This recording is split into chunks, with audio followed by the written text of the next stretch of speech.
நாகை மருந்து கொத்தல ரோட்டில் அமைந்துள்ள அருள்மிகு ஸ்ரீ தரும முனியாண்டி அருள்மிகு ஸ்ரீ காவக்கார கருப்பு ஆலயத்தில் 2ஆம் கால கும்பாபிஷேகம் நடைபெற்றது. தரும முனியாண்டி, சடாமுனி ஐயனார், மதுரை வீரன், மாசாணியம்மன் உள்ளிட்ட சுவாமிகளுக்கு சிறப்பு யாகம் நடத்தப்பட்டு அபிஷேகம் நடைபெற்றது. இதில் நம்பியார் நகர் மீனவ மக்கள் மற்றும் பொதுமக்கள் கலந்து கொண்டனர்.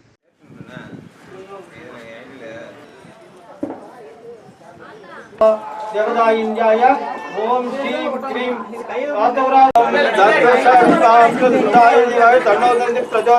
गणपते नमो नमः महागणपते इति आवागिनिपदे ओम गं वर्णाय नमो नमः स्वाहा ओम गं वायुवाय नमो नमः स्वाहा ओम गं कुबेराय नमो नमः स्वाहा ओम गं ईशानमूर्तिद्रये नमो नमः स्वाहा ओम त्र्यंबकाय च मामसुगन्धं पुष्टिवर्धनं पूर्वामन्त्रमृतिर्मोक्षाय मामृतुञ्जाय नमो नमः स्वाहा ओम त्र्यंबकाय च मामसुगन्धं पुष्टिवर्धनं पूर्वामन्त्रमृतिर्मोक्षाय मामृतुञ्जाय नमो नमः स्वाहा ओम नमो नमः स्वाहा रुद्राय जटाधराय गंगाधराय अहोरुद्राय खड्गहस्ताय गदाहस्ताय ओम क्रीं नमो नमः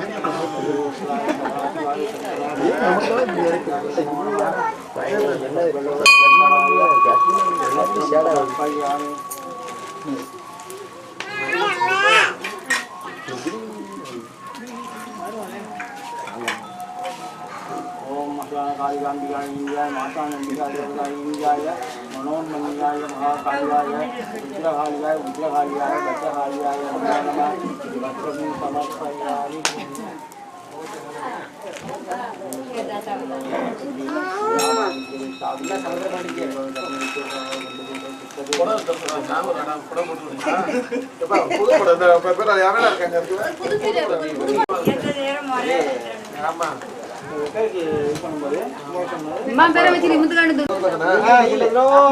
मंगलाय मंगल रूपिणी मनोन्मणि अंबिके ओम क्रीं सांडमुंड निशुंपादि गंडन वग्निमंडल भाषिणी शिवाय अनुग्रह रूपिणी ब्रह्म विष्णु शिवगामियाय श्रींकार रसंबुनायने काद्यायनाय विद्मः कन्याकुमारी धीमहि तन्नो प्रचोदयात् वस्त्रं समर्पयामि त्रिलोकशङ्कर्याय नमो नमस्ते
மேல கூட ஏறிக்கணும் தடையில என்ன புடிச்சுக்கணும் அவர் புடிச்சுக்கணும்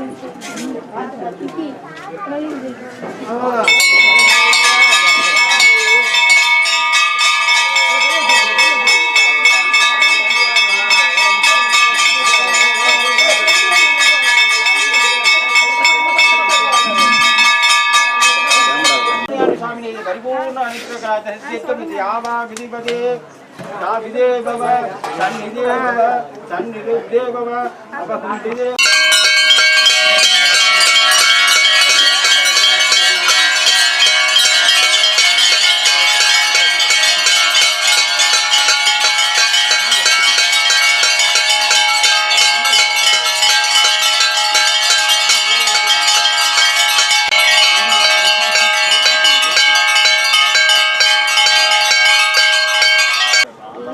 இது எங்கப்பா ரெண்டாவது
தர்மமுனியாண்டி கோயிலில் இப்போ 2வது கால கும்பாபிஷேகம் நடக்குது.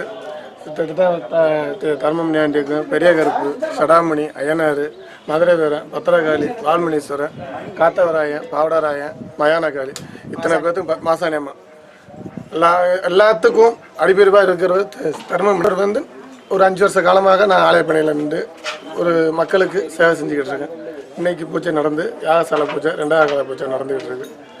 மீண்டும் 44 மண்டல பூஜை மீண்டும் இன்னொரு 20 நாள் பொழுது இருக்குது. அதையும் முடிச்சு கொடுத்துட்டு மக்களுக்கு அருள் பெரிய ஸ்ரீ தர்ம முனியாண்டி ஆடி பூஜை சீரம் சிறப்பாக கிடாவெட்டோட நாங்கள் நடத்துவோம். ஆடி கடவெள்ளி தர்ம முனியாண்டி அருளை பெற்று மக்கள் எல்லாரும் எல்லா வளமும் பட்டு அருளும் அருளோட பட்டி காக்கிறேன், நான் தொட்டி காக்கிறேன்.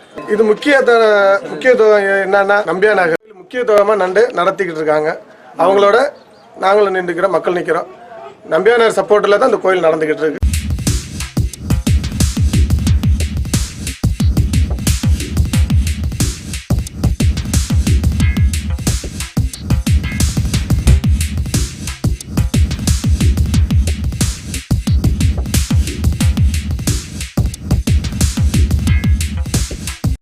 நாகப்பட்டினம் மாவட்டம் வேளாங்கண்ணியை அடுத்த தெற்கு பொய்கை நல்லூரில் பழமை வாய்ந்த சையது பாவா பக்ருத்தின் ஒளியுல்லா தர்கா அமைந்துள்ளது. தர்காவின் ஆண்டு கந்தூரி திருவிழா கடந்த 21ஆம் தேதி கொடியேற்றத்துடன் துவங்கியது. கந்தூரி விழாவின் முக்கிய நிகழ்ச்சியான சந்தனக்கூடு ஊர்வலம் நடைபெற்றது. வழக்கமாக மின்விளக்குகளால் அலங்கரிக்கப்பட்ட சந்தனக்கூடு முக்கிய வீதிகள் வழியே ஊர்வலமாக எடுத்து வரப்பட்டு சந்தனக்கூடு ஊர்வலம் மற்றும் தாபூத்து எனப்படும் சந்தன பூசும் வைபவம் நடைபெறும். இந்த ஆண்டு கொரோனா தடை காரணமாக ஆலயத்தின் உள்ளேயே சந்தனக்கூடு ஊர்வலமாக எடுத்து வரப்பட்டது. தொடர்ந்து சந்தன பூசும் வைபோகம் நடைபெற்றது. முன்னதாக பாபா பக்ருதீன் ஆண்டவர் சமாதியில் சிறப்பு துவா ஓதப்பட்டு மலர் போர்வை போர்த்தப்பட்டது. இதில் பல்வேறு பகுதிகளில் இருந்து ஏராளமான இஸ்லாமியர்கள் கலந்து கொண்டனர்.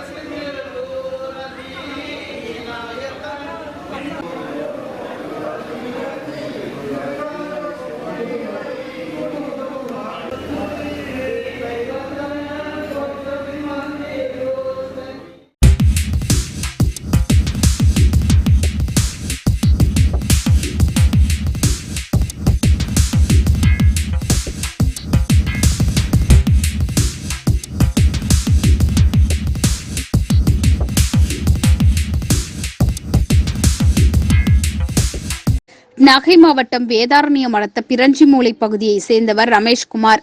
இவர் கடந்த 2 ஆண்டுகளுக்கு முன்பு கிராமப்புறத்தில் உள்ள தனது சொந்த ஊர் மக்களுக்கு சேவை செய்ய வேண்டும் என்று நினைத்தார். இதன் விளைவாக கட்டணமில்லா குழந்தை பராமரிப்பு மையத்தில் துவங்கி சுமார் 7 ஆண்டுகள் இந்த மையத்தை நடத்திய நிலையில் இன்று 1 முதல் 5ஆம் வகுப்பு வரை தமிழ் மற்றும் ஆங்கில வழி கல்வி பள்ளி தொடங்கியுள்ளார். இப்பள்ளியில் தமிழ், ஆங்கிலம், இந்தி உள்ளிட்ட பாடப்பிரிவுகள் தொடங்கப்பட்டுள்ளன. தற்போது ஆங்கில வழி கல்வி கற்க அதிக கட்டணம் செலுத்த வேண்டிய நிலையில் இப்பள்ளியில் 7 ஆண்டுகள் முழுவதும் இலவசமாக கல்வி வழங்க ரமேஷ்குமார் முடிவு செய்தார். இதற்காக பெற்றோரிடமிருந்து 1 ரூபாய் மட்டும் கட்டணமாக பெற்றுக் கொண்டுள்ளார். பள்ளியை நடத்த 1 கோடி பேரிடமிருந்து தலா 1 ரூபாய் வசூல் செய்து பள்ளிக்கு புதிய கட்டிடம் கட்டுவது, ஆசிரியர்களுக்கு சம்பளம் வழங்குவது என நிர்வாக செலவு செய்து கிராமப்புற மக்களுக்கு உயர்தர கல்வியை வழங்க முடிவு செய்துள்ளார். இன்று பள்ளி துவக்கியுள்ளார். இந்த இளைஞரின் முயற்சியை இப்போது கிராம மக்கள் பெரிதும் பாராட்டி வருகின்றனர்.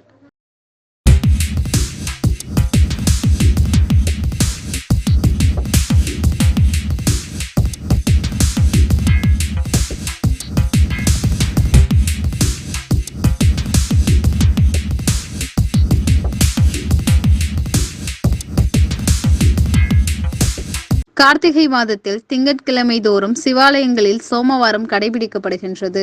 அன்றைய தினத்தில் சங்குகளில் புனித நீர் நிரப்பி அதன் மூலம் சிவலிங்கத்திற்கு அபிஷேகம் செய்வது நன்மை பயக்கும் என்பது ஐதீகமாகும்.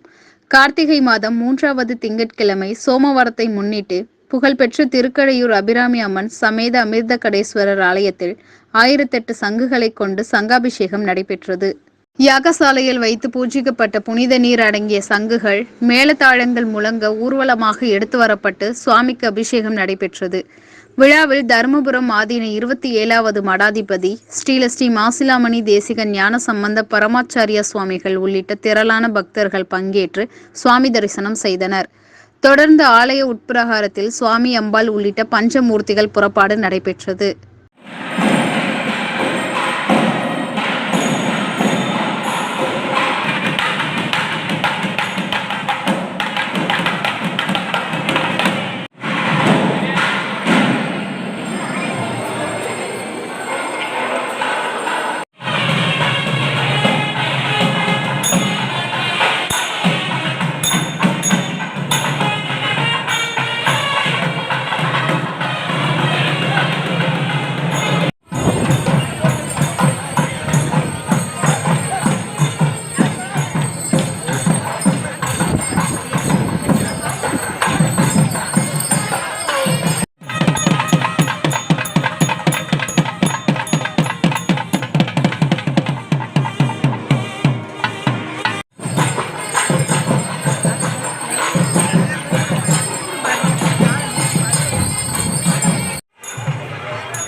இலங்கை திருகோணமலைக்கு கிழக்கு வடகிழக்கே சுமார் 600 கிலோமீட்டர் தொலைவில், கன்னியாகுமரிக்கு சுமார் 900 கிலோமீட்டர் தொலைவில் நிலவி வரும் காற்றழுத்த தாழ்வு மண்டலமானது இன்று காலை ஆழ்ந்த காற்றழுத்த தாழ்வு மண்டலமாக வலுப்பெற்றுள்ளது.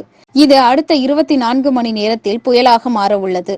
இதன் காரணமாக நாகப்பட்டினம் துறைமுகத்தில் உள்ளூர் புயல் முன்னறிவிப்பு கொடி எண் 3 ஏற்றப்பட்டுள்ளது. கடல் கடும் சீற்றத்துடன் காணப்படுகிறது. இதனால் நிவர் புயல் காரணமாக மீன்வளத்துறையின் மறு உத்தரவிற்காக காத்திருந்த நிலையில் தற்பொழுது இந்த அறிவிப்பால் பாதுகாப்பாக 6000 விசைப்படகுகள், 1000 பைபர் படகுகள் துறைமுகத்தில் பாதுகாப்பாக நிறுத்தி வைக்கப்பட்டுள்ளது. இதேபோல் நாகூர், செருதூர், விழுந்தமாவடி உள்ளிட்ட பகுதியிலிருந்து நூற்றுக்கணக்கான பைபர் படகுகள் மீன்பிடிக்க செல்லாமல் கரையோரத்தில் பாதுகாப்பாக நிறுத்தி வைக்கப்பட்டுள்ளது. நேயர்களே, இதுவரை நீங்கள் பார்த்து கொண்டிருந்த NTN நிகழ்வுகளின் பல்வேறு பகுதிகள் நிச்சயம் பயனுள்ளதாக உங்களுக்கு அமைந்திருக்கும். மீண்டும் மற்றும் ஒரு நிகழ்ச்சியில் உங்களை சந்திக்கின்றேன். வணக்கம்.